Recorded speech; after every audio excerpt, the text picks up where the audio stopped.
toilette. David Bernard, qui est toujours rempli de ressources pour nous. Ah, c'est terrible. Encore une C'est fois. incroyable. Oui, c'est sûr. Moi, je trouve ça incroyable. Tout Ouais. à fait. Eh non, mais c'est Oui. combien d'émissions qu'on fait ensemble? Et t'as Pas encore loin des de. idées? Ah non, j'en ai. Il en reste-tu? Oui, oui, oui. Parce qu'on avait Il y en a pensé encore te longtemps. garder. Oui. C'est bon. C'est bien. Hey, aujourd'hui, Alors, je suis ici oui. pour te parler du moment présent. Tu veux qu'on prenne une pause dans le Pardonne moment une pause. présent? Non, je te vois. Ah, t'es fin. Hein, pour se recentrer, Oui, ça fait déjà une grosse différence. Puis à Hein? la télé, quand on prend notre Ouais. temps comme ça, là, on dirait que c'est encore plus long. Hein? Oui. C'est vrai que les secondes à la télévision sont beaucoup plus longues que les Ouais. secondes dans le vrai. Tout à fait. Puis justement, il y a un bon parallèle avec le moment présent. Mais avant d'y arriver, je voulais te parler d'un homme qui est spécialiste du moment présent. Puis souvent, quand on pense à des gens qui sont spécialistes du moment présent, on va dire Eckhart Tolle, qui a écrit Le pouvoir du moment présent. On pense à Wayne Dyer, qui est un grand guide spirituel. Et là, je vais te parler aujourd'hui d'un gars qui est un peu plus underground, mais qui est très connu dans le monde de la formation, qui s'appelle Richard Moss.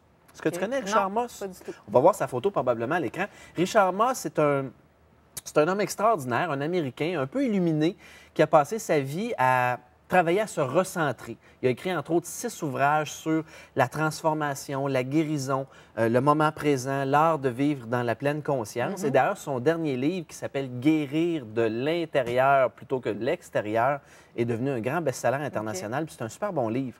Et ce gars-là, c'est drôle parce que son motto, c'est plus on se prépare... Attends, je vais te le refaire pour être sûr que je le dis comme il faut. Pendant qu'on se prépare à vivre, la vie passe devant nous. Ouais. Et ce qui explique, lui, en fait, il a fondé une théorie qui est très, très simple, mais qui, toutefois, quand on commence à l'appliquer, est très intéressante, qui va avec ce qu'on appelle le cercle de Moss, qui vient du gars, où est-ce qu'il explique qu'il y a 4 grands axes On les voit. fondamentaux qui nous éloignent du moment présent. Alors, si par exemple, on regarde le centre, c'est le moment présent, il va y avoir d'un côté moi, de l'autre les autres. Quand je dis moi, ben, c'est toi, c'est peu importe.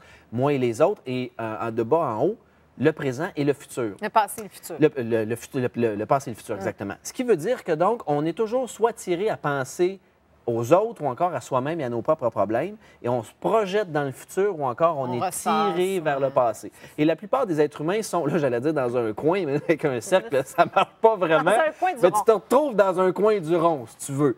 Alors, donc, en partant, ce que M. Moss explique, c'est que tu dois comprendre et clarifier où est-ce que tu te situes, toi, comme personne.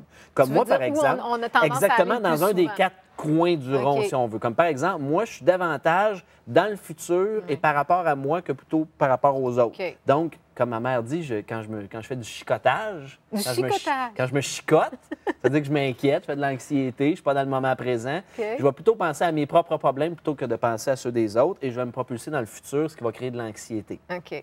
Il y en a, c'est plutôt le passé.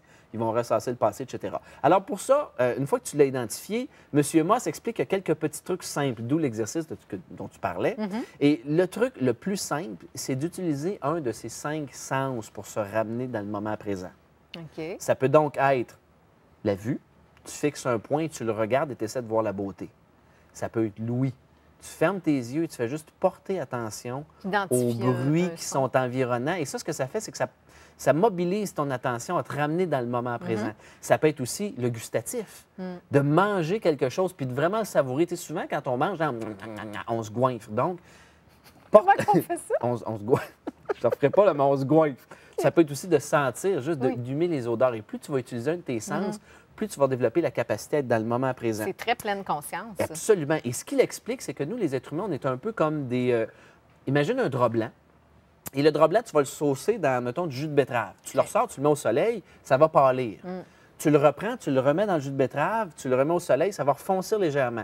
Et donc, à chaque fois que tu te remets dans le moment présent, tu développes ta capacité, un peu comme le linge blanc devient de plus en plus foncé, tu développes ta capacité à être de plus en plus dans le moment présent. Et ça, c'est une pratique quotidienne que tu peux conditionner dans ta vie. Et c'est comme tu as souvent dit, comme les muscles, ça se développe. Puis Exactement. il faut y aller une étape à la fois. Merci, David. Merci Bienvenue, beaucoup. Christine.